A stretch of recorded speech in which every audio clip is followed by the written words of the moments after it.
the brave people of the Ukraine. Kevin Holland. Thank you, Madam Deputy Speaker. It's quite clear that Putin is not afraid to weaponise his foreign policy through his armed forces.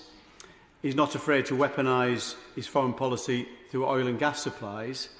I think it is only right then that we look to weaponise our foreign policy in this regard using the City of London. And I think where we have gone so far is not far enough. It may well be, as the Minister said, that we'll go further very quickly, but so far not far enough. Of course, it might not be in our financial interest. Some financial interests might suffer in terms of this, in terms of our own domestic financial organisations, but their financial interests cannot supersede that of the national interests. The reality is, when we've looked at sanctions on Russia before, not least in 2015, following the invasion of Crimea, we didn't go anywhere near far enough. We didn't sanction their oil and gas supplies, which make up 70% of their exports. We sanctioned things like milk, exports of milk. Clearly, that is never going to go far enough. So while Russia has been reducing its dependency quite clearly on our own capital markets, because it saw something like this in the future, countries in the EU particularly have not been doing that in terms of its dependency on Russian oil and gas exports. And lots of people today have talked about Nord Stream 2, and obviously I welcome the fact that there will be a sanction on Nord Stream 2 in terms of preventing that ever, at this point in time anyway, pumping gas. We shouldn't forget that no gas is travelling down Nord Stream 2 right now. All the gas comes into Germany on Nord Stream 1. And so, again, that oil and gas, those exports will continue into Germany. There's lots of reasons, and to other nations, lots of reasons. Clearly, there's a huge economic need for that gas into Germany, but I think it's absolutely incumbent on us, every nation around Europe, every peace-loving nation, that we reduce our dependency on Russia in every economic area. The reality is, of course, Russia isn't a large economy. It's an economy that's smaller than Italy. So there's many things we can do to try and put further pressure on them in terms of sanctions, things we haven't done today and haven't discussed the potential for those today at all. The SWIFT payment system people have talked about. Clearly, Russia has other opportunities that it can use other communication systems rather than SWIFT, but nevertheless, it would help. The prevention of trading sovereign debt has been mentioned. What hasn't been mentioned is access to clearing banks, and that would be pretty catastrophic for Russia if we prevent their access to our clearing banks. Instead, what we've done, we've sanctioned 5 very small banks.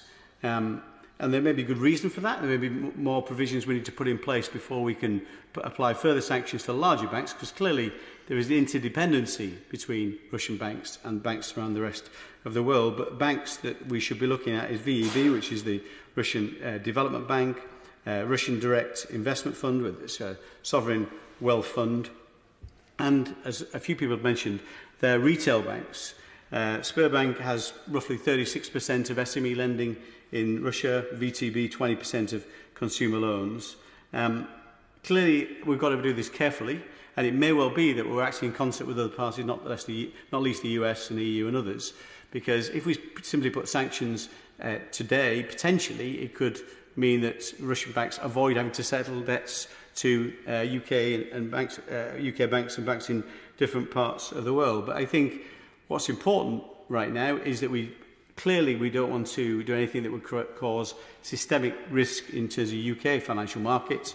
But we're talking in the billions of dollars here rather than the trillions of dollars. There are other ways, I think, of shoring up our system to prevent that happening. But there's no doubt we need to go much, much further than we have done already.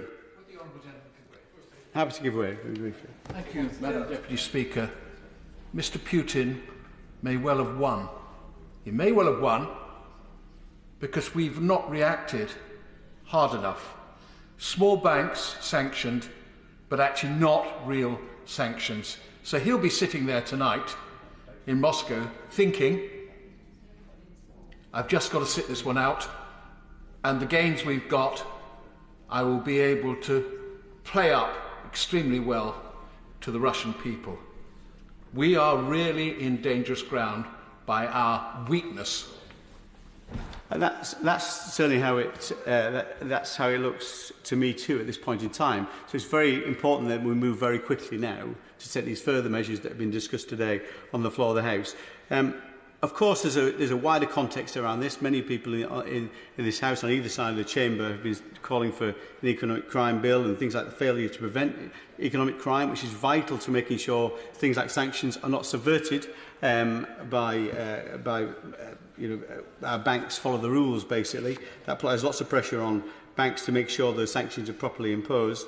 I mentioned before about whistleblowers, proper resourcing of our crime agencies, and also changing the rules of unexplained wealth orders so you can take this wealth off these people that we identified very, very quickly. But they're more long-term measures that will take some time to implement. Where we could move very, very quickly is this register of overseas entities. We've had draft legislation before. People have talked about, they've been on the scrutiny committees for those entities. We could move very, very quickly here.